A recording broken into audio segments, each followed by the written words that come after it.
Good morning, everyone, and thank you very much to the organization for the opportunity to present our scientific communication in this already long and uncomfortable situation of the pandemic.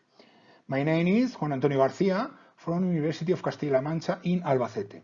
Our presentation is entitled Spanish medium-sized cities, counter-urbanization and unsustainable mobility versus the utopian of a slow territory. It has been prepared by professors Luis Alfonso Escudero Gómez from University of Castilla-La Mancha in the campus of Toledo and José María Martinez Navarro from the Autonomous University of Madrid, and myself.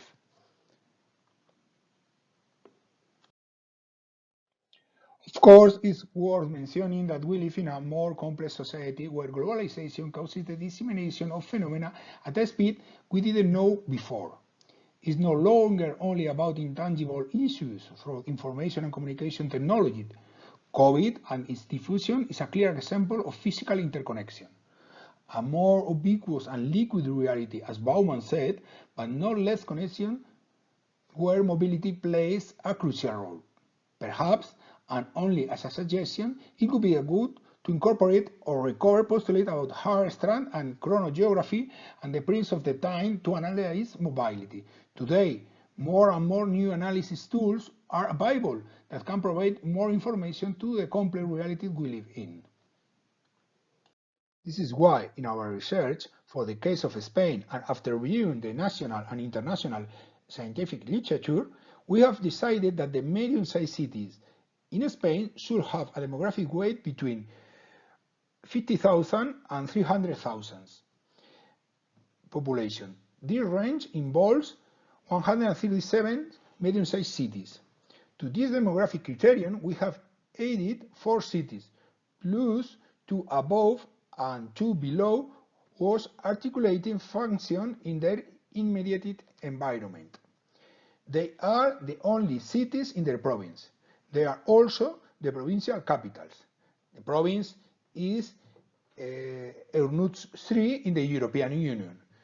It is the most detailed levels being below the more than 8,000 Spanish municipalities. For all this reason, our study area is made up of 143 cities with particular territorial and functional characteristics. It must be taken into account that there are cities that, depending on the year in which the census data is taken, are above or below 300,000, such as the case of Valladolid. Thus, the criterion itself, which might seem discretionary, helps to stabilize the sample in those cities that are on the threshold. Likewise, we are aware that the limits of a city, and even more so in diffuse models such as the ones we are dealing with in this liquid and changing reality, do not end at the administrative limit of the city and are often linked to the nearby municipalities. Each green or red dot are nearby municipalities, less than 30 kilometers from a medium-sized city, that gain or lose population. We have chosen the green ones, those with a positive demographic dynamics. Already to the demographic dynamics and then constructive dynamics, at this space respond to the most significant growth in any of the 2 periods analysis. The 2 periods analysis correspond to almost the first 2 decades of this century, with the turning point of the global economic crisis that occurred after the iconic fall of Lehman Brothers.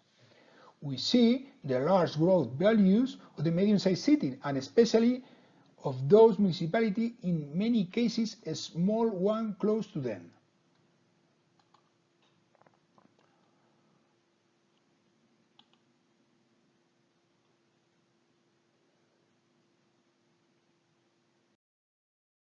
Cartograph data are much more illustrative. The legend value on the 2 maps is the same to allow acute visual comparison. In the first decade, we can see green areas around all the country. In the second decade, the second map, we can see as the red color is in almost all the cities. Something similar, but much more exaggerated, occurs with the data on new housing constructions. The non-correlation between demographic and urban growth shows the speculative background in which Spain became its real estate bubble and its subsequent crash. Exactly the same could be seen and analyzed through the spatialization of the data, and where in the period of retraction there is only a stagnation of the construction activity, both in the medium-sized cities and in the peripheries, that has taken almost a decade to digest the huge housing stock. One more element to add is the analysis of mobility from the data we provide with all cell phones. This data, initially reluctant to provide because of the security and moral implication involved, is beginning to be distributed in a grouped manner to maintain the statistical security, and opens up a new window of opportunity for the analysis. The preliminary analysis carried out corroborate our definition of the study area for medium-sized cities at both the national and local scales. We can see our network of medium-sized cities over Britain and the hypothetical 30 kilometers in blue. At the local level, and repeating the case of Guadalajara, extending into the medium-sized cities on the periphery of Madrid, this new source confirms the thoughts defined by other sources and shows some bright territories in terms of mobility.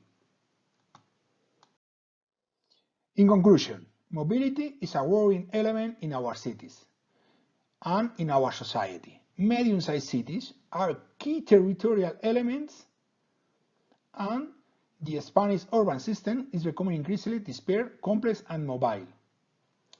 Initial work not closes, and new sources as mobile phones give us new opportunities. Thank you for your attention, and you have our email for any question. Be happy and enjoy. Thank you so much.